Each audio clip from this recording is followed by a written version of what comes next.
이사야 53장 5절 6절입니다.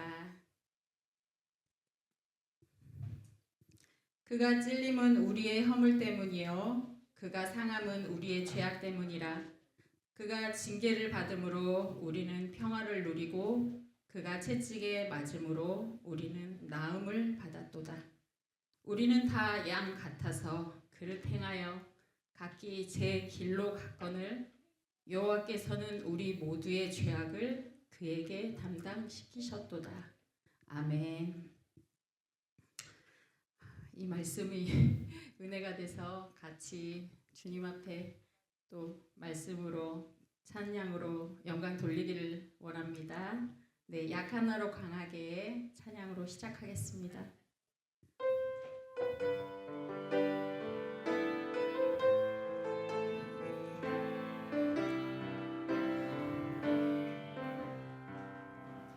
약한 나로 강하게 가난한 날 구하게 눈먼 날 볼 수 있게 주 내게 행하셨네. 내가 건너야 할 강 거기서 내 죄 씻겼네.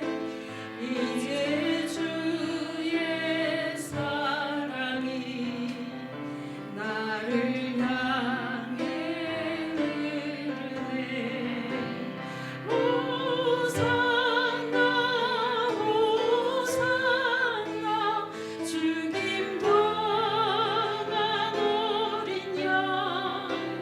호산나 호산나 예수 다시 사셨네. 깊은 강에서 주가 나를 일으키셨도다. 구원의 노래 부르리. 예수 자유 주셨네. 호산나 호산나 주님 당한 어린 양. 호산나 호산나 예수 다시 사셨네. 호산나 호산나 주님 당한 어린 양. 호산나 호산나 예수 다시 사셨네. 아멘. 네, 찬양 만세반성 열리니 494장입니다.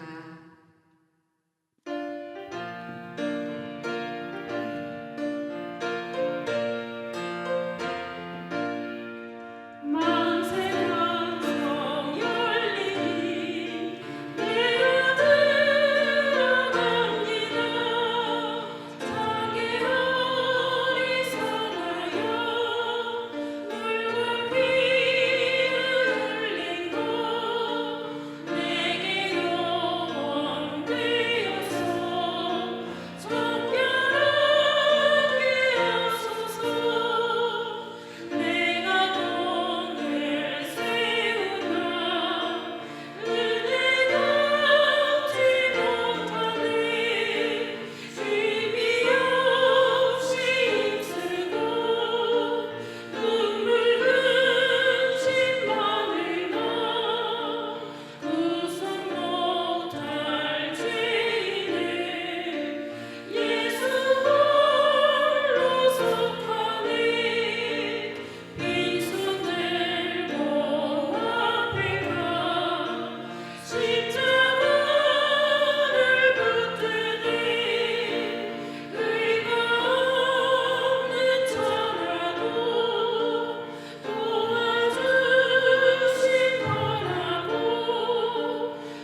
찬양입니다.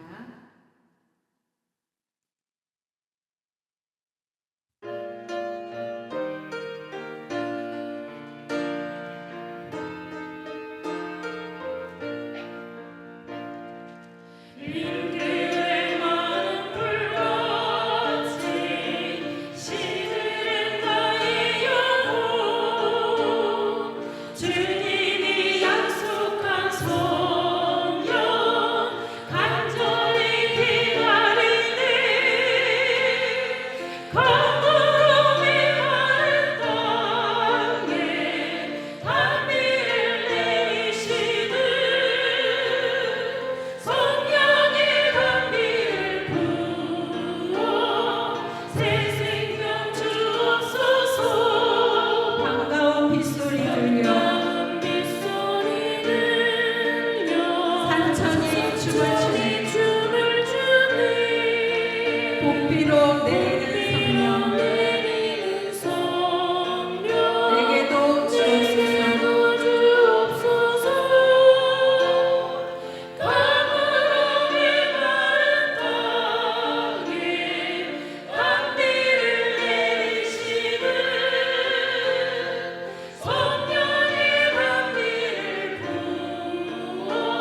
올리시겠습니다.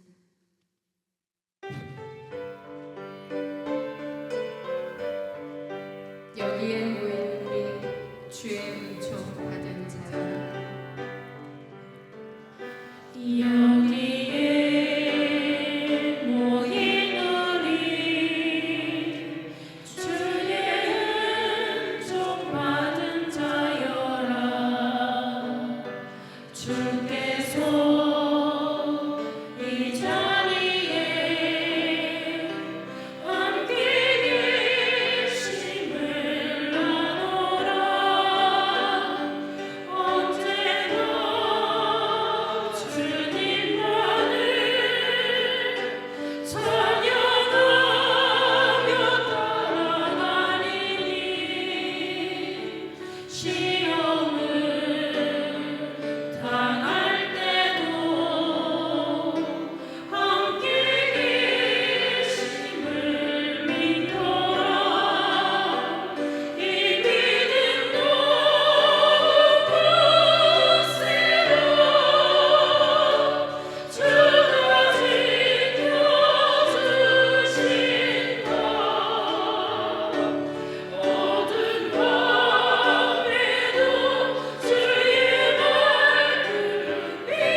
14장 51절에서 52절을 제가 봉독해 드리겠습니다.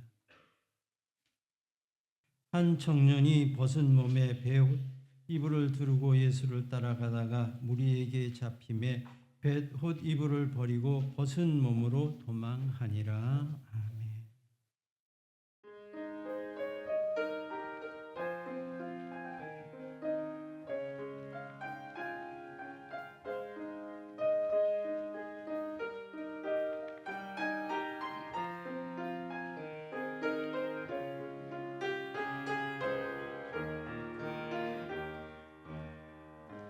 주님 발 앞에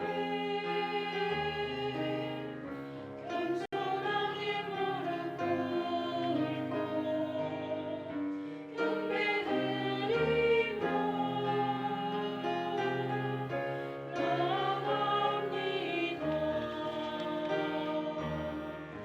나의 모든 것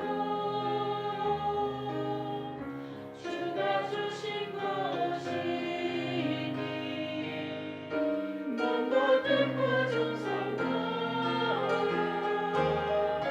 찬양합니다. 나를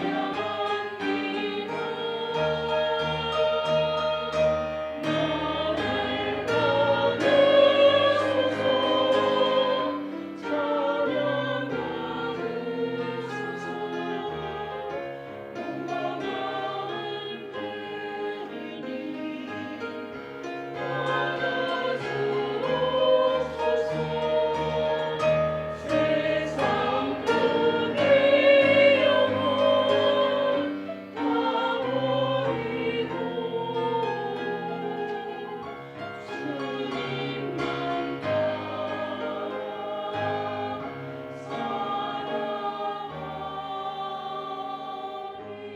기쁘게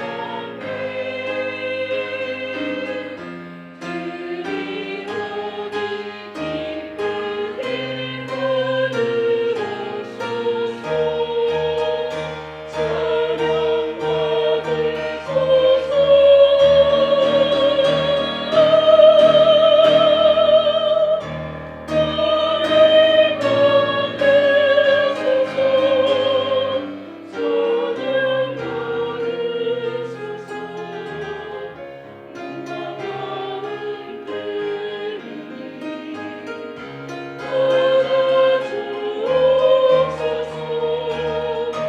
세상 끝의 영혼 다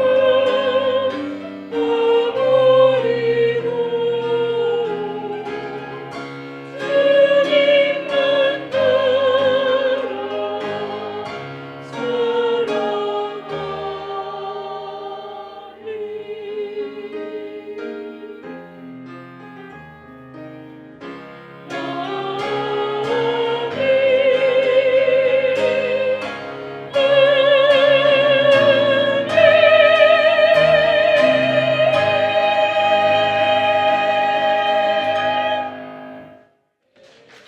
주님만 따라 같이 따라하겠습니다. 나는 행복자다.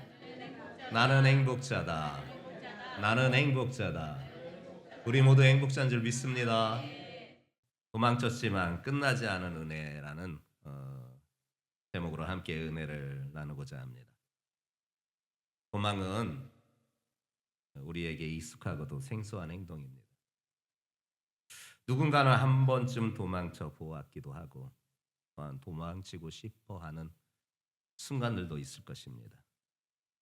그 도망에는 여러 가지 의미가 담겨져 있고 이유가 있을 것입니다.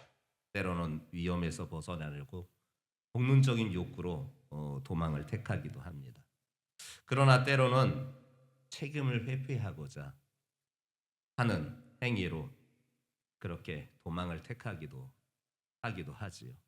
특히 더 책임이 무거울 때, 그리고 감당하기 어려운 일을 당할 때, 실패를 경험할 때, 사람과의 관계 속에서 상처와 또한 시험을 당할 때, 또한 누군가는 떠나자고 하는 미혹을 당할 때, 우리는 본능적으로 한 걸음 뒤로 물러서게 되지요. 문제 해결보다는 그 자리를 피하고 싶어 하게 됩니다. 제 아버지가 제가 한 11살, 12살 될 때 가정에 큰 위기를 맞았습니다. 하시던 사업이 완전히 부도가 나서 그래도 꽤 괜찮게 어렵지 않게 살았던 유년 시절을 지나서 그 사업이 다시 회복되지 못해서 이렇게 도망자로 살아가셨습니다. 그런데 그 도망이 일정 기간에 대한 도망이 아니라 완전히 그 머물렀던 삶의 자리에서 회피하는 도망으로 가족 간의 단절을 하시면서 근 20년, 30년 가까이를 아주 가끔 소식을 전해 듣고 가끔 만나는 것 외에는 그렇게 따로 지냈던 그 시절이 있었습니다. 아마 사업의 실패로 삶의 회의를 느껴서 그런 것인지 그렇게 도망자로 누군가는 한량으로 살았다 표현할 정도로 이제는 가족을 내팽개치고 자유롭게 그렇게 일왕자의 삶을 살았습니다. 본인의 마음에도 부담이 있었을 것이라 저는 생각되나 참 가족들은 힘들었습니다. 제가 장남으로서 일찍부터 철이 들었고 또한 어느 순간 되었을 때는 가족의 생계를 또한 이어야 하는 책임까지도 받게 되면서 참 많이 원망했던, 많이 힘들었던, 그리고 그 무게에 눌려서 저 역시 도망가고 싶었던 그런 순간들이 문득문득 기억이 납니다. 그러나 중요한 것은 무엇이냐? 그 순간에 버티느냐 아니면 도망의 길을 선택하느냐. 이 갈림길에 버텼다라는 것입니다. 그 버텼다라는 것은 내 힘이 아니라 예수님이 주신 힘으로, 능력으로 견뎌낼 수가 있었던 것입니다. 우리의 삶에서 도망치고 싶어 하는 순간을 마주 대할 때 우리는 곰곰이, 아니 깊이 고민하게 됩니다. 왜냐? 꼭 잘못된 선택을 했을 땐 그 결과 평생에 돌이킬 수 없는 후회가 분명히 남기 때문에 그렇습니다. 어쩌면 도망은 연약한 인간의 모습을 솔직하게 반응하는지도 모르겠습니다. 그러나 도망은 단순한 행동이 아닙니다. 결국은 자기의 선택이었고 그 선택은 결국 우리 상태를 보여주고 있고 그리고 그 결과가 반드시 자기가 책임져야 되는 것을 보게 돼요. 우리는 책임에서 도망치고 싶고 또한 고통에서 도망치고 싶고 때로는 하나님 앞에서조차도 도망치고 싶어 합니다. 그런데 성경은 놀랍게도 이 도망의 이야기를 숨기지 않고 말씀하고 계십니다. 오늘 본문에 한 청년의 이야기가 우리에게 소개됩니다. 예수님이 체포되시던 그 밤 한 청년의 이야기를 아주 짧게 기록하고 있습니다. 그는 예수님을 따라다니다 사람들이 붙잡고자 하니까 벗고 있던 옷을 벗어 던지고 완전히 씨로라기 하나 안 걸치고 벗은 몸으로 도망가는 그 사건을 오늘 본문은 우리에게 짤막하게 소개하고 있습니다. 그러나 그 짧지만 아주 강력한 이 장면은 단순히 한 사람의 이야기가 아니라 바로 우리 자신을 비추고 있는 거울이라는 것이에요. 그래서 오늘 말씀을 통해서 함께 은혜를 나누고자 합니다. 첫 번째 우리가 볼 수 있는 것은 가까이 있었지만 준비되지 않은 믿음이 이 청년을 모습을 통해서 볼 수가 있다라는 것이지요. 51절 말씀을 다시 한번 합독해 보겠습니다. 시작.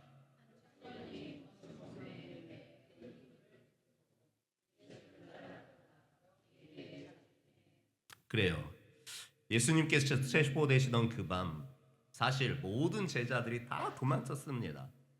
그러나 그 도망치는 가운데서도 이 청년은 도망을 안 갔어요. 갑작스럽게 예수님이 체포되셨다라는 소식을 접하고 그저 배 혼잎을 하나 몸에다 두르고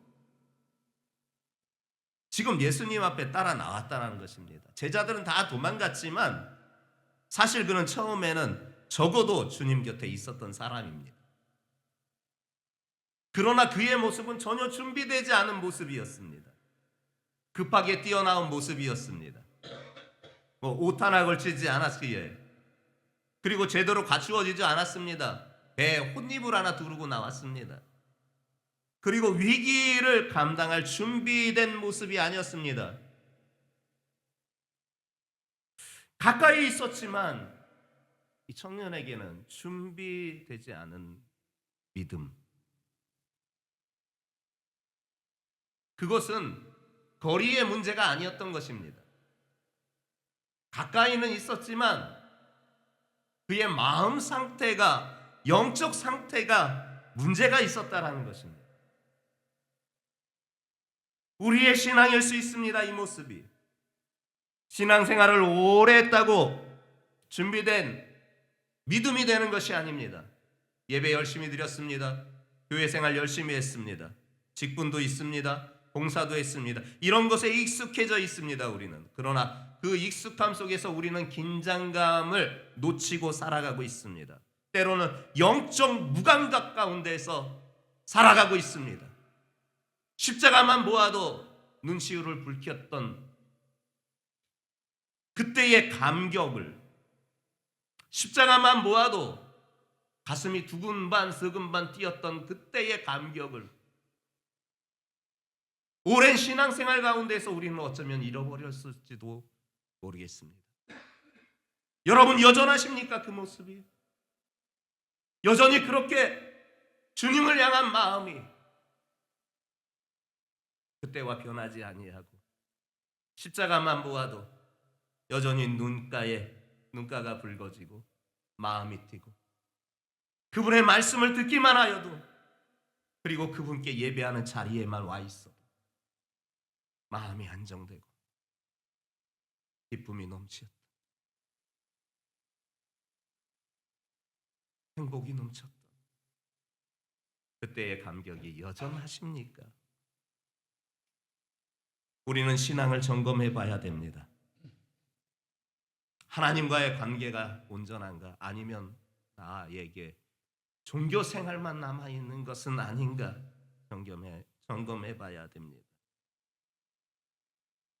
믿음은요, 위기 때 갑자기 생기는 게 아닙니다. 바로 지금 이 순간 우리가 신앙 훈련을 통해서 날마다 준비되는 것입니다. 믿음은 순간에 그렇게 무너지는 것이 되어서는 안 되는 것 아니겠습니까? 그렇기 때문에 우리는 말씀을 붙잡고 순종하면서 하나님 앞에 기도하면서 삶의 결단을 이루면서 믿음으로 한 걸음도 도약해 나가는 것입니다. 그 같은 성도들 되시기를 주님의 이름으로 축복합니다. 위기의 순간에 드러나는 우리의 신앙의 실제 모습을 보게 됩니다. 이 청년에게 위기의 순간이 찾아왔습니다. 그의 신앙의 민낯이 드러나게 됩니다. 51절과 다시 한번 52절까지의 말씀을 통해서 함께 다시 확인해 보겠습니다. 시작.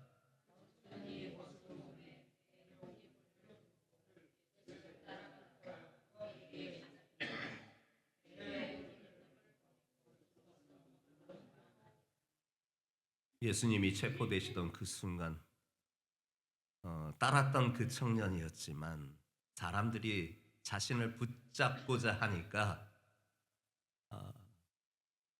몸에 둘렀던 그 배 혼 이불을 벗어 던졌습니다. 그리고 벌거벗은 몸으로 도망갔습니다. 창피한 일이기도 하나 이 벗어 던진 배 혼 이불이요 당시에 굉장히 비싼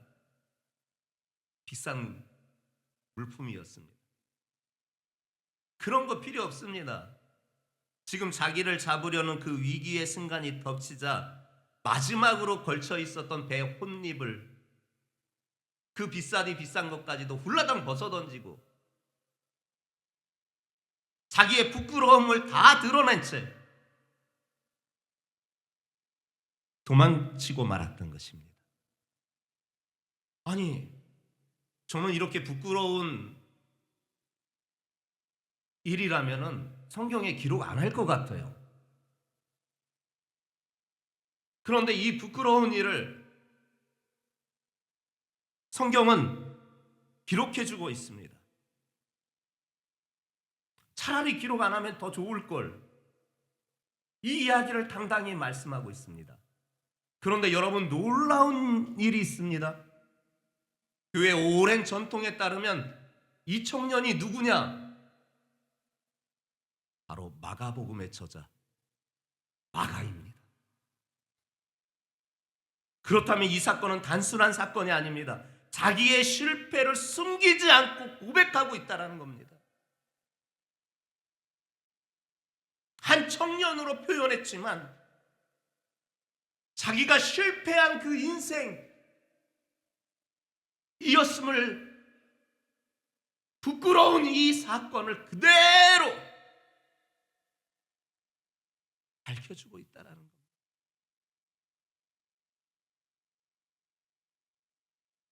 마가의 인생은 실패의 연속이었습니다. 겟세마네 동산에서의 이 도망을 시작으로 본문 바울과 바나바를 따라갔던 1차 전도 여행 중 사명을 중도에 포기하고 도망친 그 일을 결국 그 문제 때문에 위대한 선교팀이었던 바울과 바나바가 심하게 다투고 갈라서는 원인을 만들게 되었던 장본인 이 마가 한 사람의 실패가 신앙 공동체의 큰 아픔으로 이어졌다라는 사실. 그러기에 그의 마음은 아마 자신을 이렇게 낙인 찍었을 것입니다. 나는 끝까지 하지 못한 사람이다. 나는 끝까지 잊지 못한 사람이다. 나는 실패자다.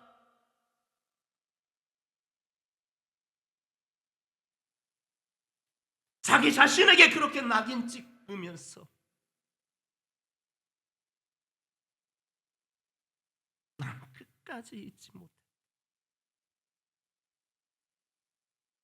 나는 함께하지 않아. 나는 실패. 그의 자신을 짓누르고 있는 그 무거운 마음. 오늘 짤막한 2절의 말씀을 통해서 자기의 실패를 그 경험을 간증하고 있는 것입니다. 성도들이여, 평상시에는 믿음이 있는 것처럼 보입니다. 그러나 진짜 믿음은 위기에서 드러나는 것입니다. 믿음은 결정적인 순간에 본색을 드러냅니다. 본색을 드러냅니다. 잠언의 말씀을 보게 되면 무리에게서 스스로 갈라진 사람에 대한 이야기를 가지고 있습니다. 잠언 18장 1절 말씀, 잠언 18장 1절 말씀을 함께 합독하며 확인해 보겠습니다. 시작.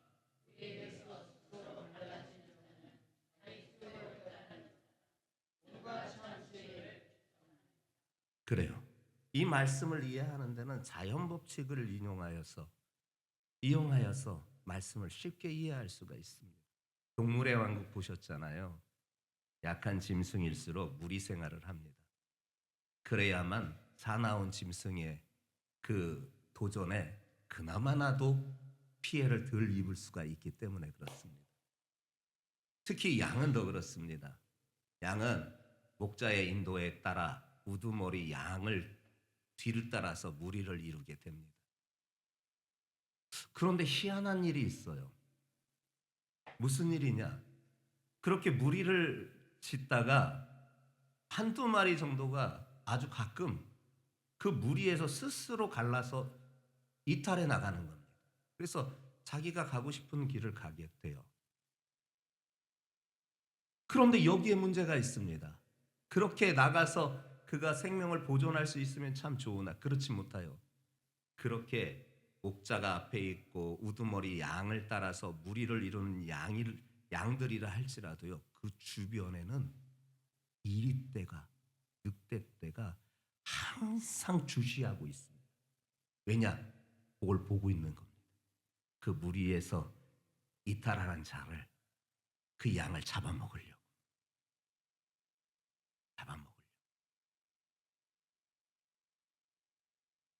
그래서 오늘 본문 잠언 18장 1절은 분명히 말하는 것입니다. 무리에게서 스스로 갈라지는 자는 자기의 소욕을 따르는 거다. 자기의 그 욕심, 자기의 그 감정, 자기의 마음을 따라 스스로 갈라지게 되는 것인데, 근데 그것은 아무리 말해도 참 지혜도 배척하게 된다라는 것입니다. 그런데 결과가 어떻게 되느냐? 도사리고 있는 사자떼와 같은, 이리떼와 같은, 늑대떼와 같은 사단 마귀가 기회를 보고 있다라는 사실입니다. 이것이 우리 신앙생활입니다. 그래서 무슨 이유가 됐든지 무슨 원인이 있든지 간에 우리 신앙 공동체 안에서 바로 함께 손을 잡고 함께 마음을 모아, 연약한 우리들이 그렇게 마음을 모아서 목자 대신 예수님이 인도함 따라서 그렇게 주님께서 인도하시는 그런 초장과 쉴만한 물가로 나아가야 하는 것입니다. 반드시 그분께서 우리를 그것으로 인도해 주실 것인데, 우리 마음에 늘 찾아오는 것이 두려움입니다. 우리는 이 두려움을 이길 수 있는 영적 근력을 길러야 하는 것입니다. 그 영적 근력은 어떻게 길러지느냐? 하나님을 신뢰하면서 그분 나와 함께 하신다, 이 확신 속에 평소에 살아갈 때 영적 근력이 세는 것입니다. 그런데 그 마음조차도 어떻게 이루어지느냐? 하나님의 말씀과 기도로 그렇게 되어지는 것입니다. 하나님의 말씀이 없고 기도가 없다, 예배 생활이 없다, 그런다면 이 영적 근력이 생길 수가 없어요. 그러면 두려움 앞에 늘 넘어지게 되는 것입니다. 우리 성도들 모두가 이 위기의 순간에 자기의 신앙의 그 본체가 드러났던 이 청년의 모습, 마가가 그랬던 자신의 실패자로 낙인 찍었던 그 자기의 부끄러움을 고백하듯이, 행여 우리 성도들은 그렇지 아니하고 위기의 순간이라 할지라도 믿음으로 잘 승리해낼 수 있는 우리 성도들 모두가 되시기를 예수님의 이름으로 축복합니다. 근데요, 하나님의 은혜는 신묘막측합니다. 우리의 사고를 뛰어넘습니다. 그런 마가에게 자기 이름조차 밝힐 수 없어 한 청년으로 고백하고 있는 부끄러운 과거를 가지고 있는 실패자 인생 마가에게 하나님의 은혜가 임합니다. 마가의 이야기는 실패로 끝나지 않았습니다. 그에게 하나님의 은혜가 찾아왔습니다. 그 은혜는 위로의 아버지라고 이름한 바나바를 통해서 흘러 들어왔습니다. 바울과 바나바가 갈라섰을 때 바울은 선교 전체를 숲으로 보고 그 선교 전체의 숲에 방해되었기 때문에 이 마가를 그렇게 배척하였던 것이지요. 그러나 이 바나바는 달랐습니다. 숲 전체만큼이나 중요하게 여겼던 것이 실패하여 쓰러진 한 그루의 나무에 집중했습니다. 과거 모든 사람이 두려워했던 핍박자 사울, 그에게 손을 먼저 내밀어서 보증자가 되었던 이 바나바가 이제 모든 사람들이 외면하는 실패자 마가 그에게 찾아왔습니다. 바울은 그를 택했습니다. 사람의 과거가 아닌 그 안에서 일하시는 하나님의 미래를 신뢰한 믿음의 결단이었습니다. 그래서 마가에게 손을 내밀었습니다. 마가를 통해 주어진 하나님의 두 번째 찬스, 그 기회 속에 마가는 돌이켰습니다. 마가는 성숙했습니다. 마가는 성장했습니다. 그리고 마침내 회복되었습니다.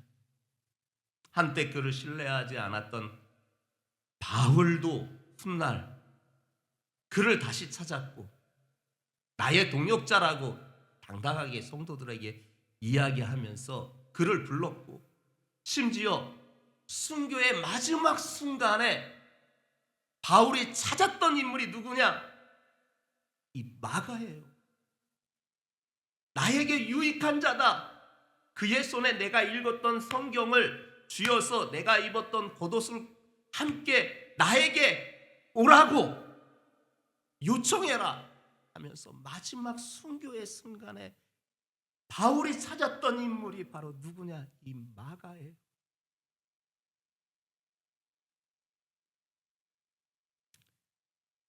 성도들이요, 그 실패한 인생 실패자 마가에게 하나님은 당신의 사람을 통해서 두 번째 기회를 그를 회복시켜 주셨습니다.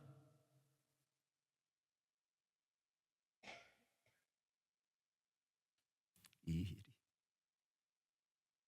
우리에게 소망입니다. 이 일이 우리에게 위로고 이 일이 우리에게 능력인 것입니다.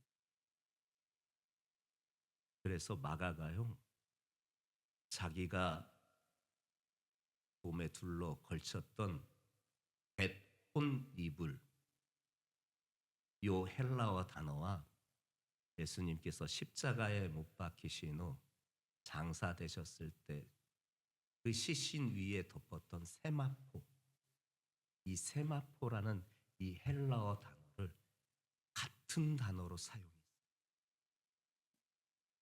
아주 영적인 심오한 의미가 있는 것입니다. 자기는 목숨을 구하기 위해서 그것을 벗어던져 부끄러움마저도 사람 앞에 그렇게 밝히 보여줬건만 그런 자신을 구원하기 위해서 예수님께서는 기꺼이 십자가에서 모든 것을 벗으시고 그 부끄러움을 담당하시면서 구원해 주셨다라는 그 의미를 일부러 그 헬라어 단어에 담아주었던 것입니다. 자기 자신의 모든 실패와 수치를 그 덮는 은혜는 예수님이셨던 겁니다.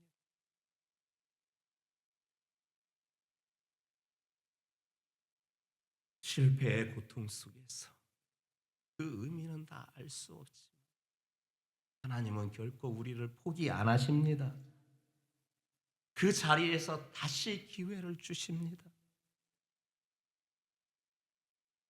마가의 이야기가 실패로 끝나지 아니하였던 것처럼 우리의 이야기도 실패로 끝나지 아니하고 마침내 회복의 역사로 승리의 이름으로 기록될 줄 믿습니다.